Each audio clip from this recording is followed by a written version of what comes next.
Assalamualaikum warahmatullahi wabarakatuh.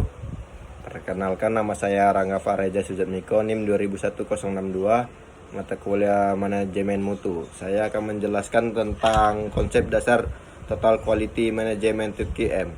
Total Quality Management 2QM adalah suatu pendekatan manajemen yang berfokus pada mencapai kualitas yang tinggi dan kepuasan pelanggan melalui partisipasi aktif semua anggota organisasi. Konsep dasar TKM meliputi orientasi pada pelanggan, perbaikan berkelanjutan, keterlibatan pada pelanggan, karyawan, pendekatan sistematis, pengambilan keputusan berdasarkan fakta, dan kerjasama tim. 1. Mutu dan kepuasan pelanggan.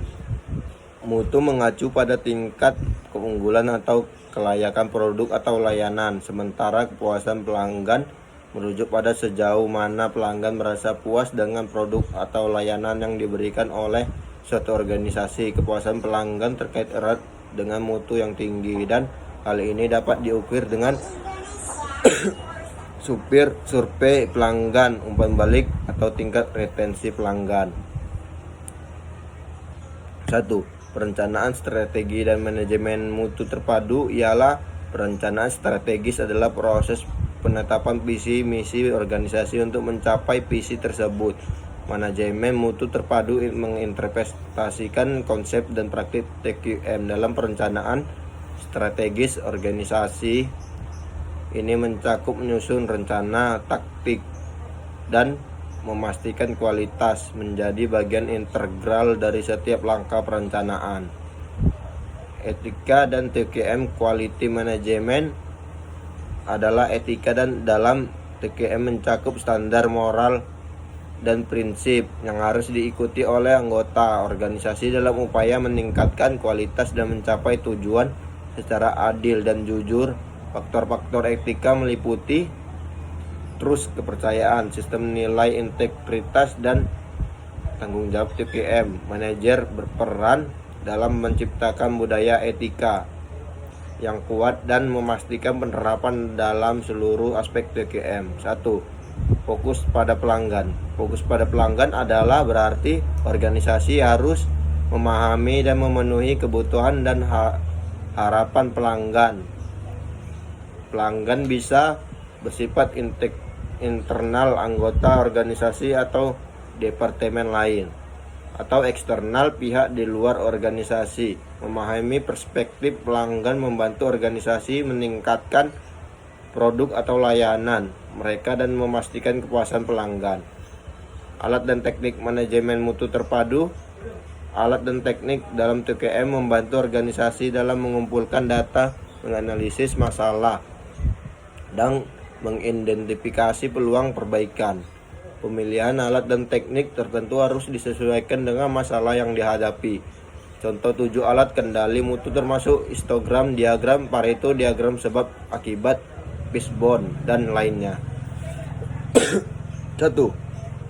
Praktek membuat checklist. Checklist adalah alat sederhana untuk memastikan langkah-langkah atau tugas dilaksanakan dengan konsisten dan tepat. Checklist membantu mengurangi kesalahan dan memastikan tidak ada hal yang terlewat dalam proses atau tugas yang berulang. Langkah-langkah pemecahan masalah. Langkah-langkah pemecahan masalah mencakup mengidentifikasi masalah, mengumpulkan data, menganalisis akar penyebab, mengembangkan solusi, dan mengimplementasikan tindakan perbaikan. Pendekatan sistematis diperlukan untuk mengatasi masalah dengan efektif. 1. Continuous improvement adalah continuous improvement atau perbaikan berkelanjutan adalah filosofi TQM yang mendorong organisasi untuk terus-menerus meningkatkan proses, produk, atau layanan lainnya. Organisasi harus selalu mencari cara untuk menjadi lebih baik dalam segala hal. 1. Six Sigma Quality. Six Sigma Quality adalah metodologi yang fokus pada pengurangan variasi dalam proses untuk mencapai kualitas yang tinggi. ISO 9000. Manfaat sertifikasi ISO 9000 adalah ISO 9000 serangkaian standar internasional yang terkait dengan sistem manajemen mutu. Sertifikasi ISO 9000 menunjukkan bahwa organisasi memenuhi persyaratan standar ini. Manfaat sertifikasi ISO 9000 termasuk meningkatkan reputasi, meningkatkan kepercayaan pelanggan. Reputasi meningkatkan kepercayaan pelanggan dan meningkatkan efisiensi dan kualitas proses.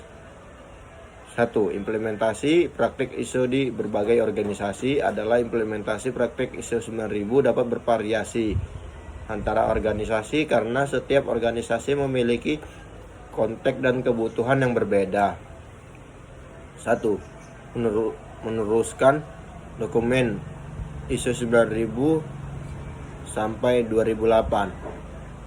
Merumuskan dokumen ISO 9000 sampai 2008 melibatkan identifikasi persyaratan, proses, dokumentasi, dan penyusunan kebijakan dan prosedur yang sesuai kelas dapat dibagi dalam beberapa kelompok sesuai dengan organisasi PKS proyek konstruksi sipil. Audit ISO. Audit ISO adalah proses peninjauan independen terhadap sistem manajemen mutu suatu organisasi untuk memverifikasi bahwa organisasi tersebut memenuhi persyaratan standar ISO 9000. Audit dapat dilakukan oleh auditor internal atau pihak eksternal. Mungkin itu saja yang dapat saya jelaskan, lebih kurang saya mohon maaf. Wabillahi taufiq walhidayah. Wassalamualaikum warahmatullahi wabarakatuh.